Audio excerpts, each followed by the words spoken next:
let's check out the box step up. You can do these on a curb, on a stair. If you have a bench like I do, you can do them on a bench. Very simple. I try to start out at a lower level. So if someone is just beginning, this at 90 position is a little bit tougher. Some people don't have the strength here yet to do that. So what happens is they kind of either jump into it too much or they go into an extension and start getting into that step up. And I don't want that. You don't want to do that. What you actually want to do is find a level that you can easily come forward, shift your weight up, put all your weight into this leg here, and then drive up without any kind of issues, as well as coming down. That's what it should look like in fast motion or in normal speed. So find a level of step that you can actually do that. Now, the key to setup, I'll show you from the side and I'll show you from the front so you see what my knee is doing. Essentially, I have my foot planted flat on the bench, very simple. Before I go, I'm gonna get into a good position. Everything's nice and tight. I'm actually gonna shift my weight forward. On top of that, I'm gonna bring my arms out, okay? So this is gonna help me not have to feel like I have to rock into it or use momentum to do the step up.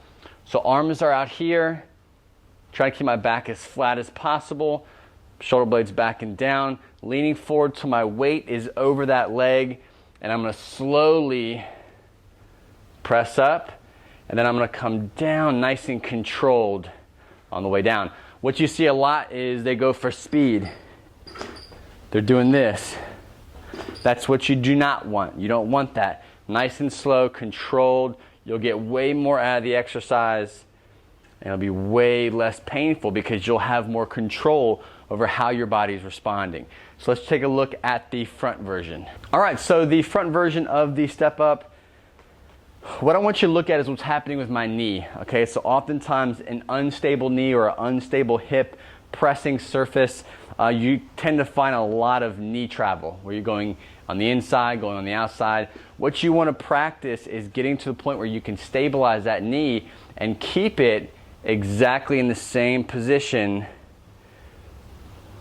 the whole time, right? So that just takes practice. You may not have it right away. It may not be as stable as you'd like, but essentially, foot's flat on the ground, gripping the ground with my feet, hips are engaged before I land or take off, arms come out, weight shifts onto this leg and loads this glute up. I'm gonna put my weight into this leg. I'm gonna slowly lean forward, press from the step, come down nice and slow and controlled. So if you can get to a point where you almost don't even feel anything really contracting in your back. That's the best part of taking things slow and modifying them, is because you don't want to be, every time you get up, you're like stiffening and tightening and getting everything over contracted. You want the body to adapt and do the exercise naturally. Allow the things to happen on their own. Don't force any kind of contraction. So you got the right leg, left leg is the same way. If it's a little bit less balanced, you can do a couple extra sets here, pressing up, come down nice and slow, and start from the top.